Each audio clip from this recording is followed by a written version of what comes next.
The First Book of Samuel. Chapter 24. When Saul had returned from following the Philistines, he was told, "Behold, David is in the wilderness of En-Gedi." Then Saul took 3,000 chosen men out of all Israel, and went to seek David and his men on the rocks of the wild goats. He came to the sheep pens by the way, where there was a cave, and Saul went in to relieve himself. Now David and his men were staying in the innermost parts of the cave. David's men said to him, "Behold, the day of which Yahweh said to you, Behold, I will deliver your enemy into your hand, and you shall do to him as it shall seem good to you."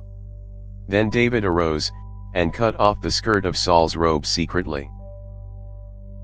Afterward, David's heart struck him, because he had cut off Saul's skirt.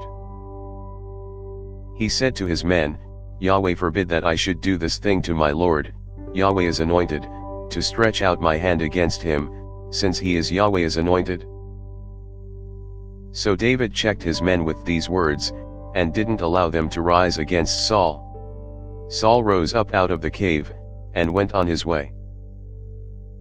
David also arose afterward, and went out of the cave, and cried after Saul, saying, "My lord the king." When Saul looked behind him, David bowed with his face to the earth, and showed respect. David said to Saul, "Why do you listen to men's words, saying, Behold, David seeks to harm you? Behold, today your eyes have seen how Yahweh had delivered you today into my hand in the cave. Some urged me to kill you, but I spared you, and I said, I will not stretch out my hand against my Lord, for he is Yahweh's anointed. Moreover, my father, behold, yes, see the skirt of your robe in my hand, for in that I cut off the skirt of your robe, and didn't kill you, know and see that there is neither evil nor disobedience in my hand, and I have not sinned against you, though you hunt for my life to take it. May Yahweh judge between me and you, and may Yahweh avenge me of you, but my hand will not be on you. As the proverb of the ancients says, out of the wicked comes wickedness, but my hand will not be on you. Against whom has the king of Israel come out? Whom do you pursue?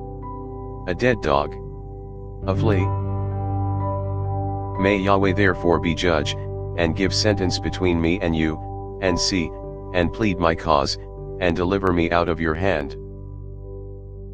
It came to pass, when David had finished speaking these words to Saul, that Saul said, "Is that your voice, my son David?" Saul lifted up his voice, and wept.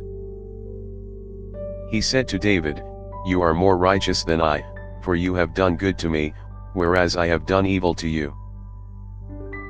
You have declared today how you have dealt well with me, because when Yahweh had delivered me up into your hand, you didn't kill me.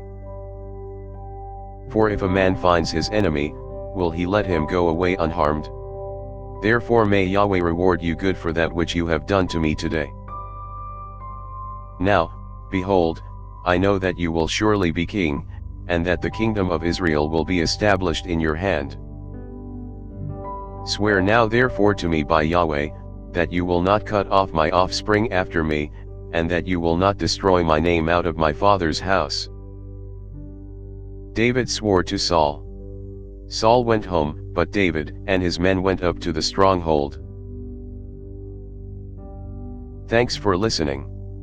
If you liked our video, give us a thumbs up and subscribe, it really helps.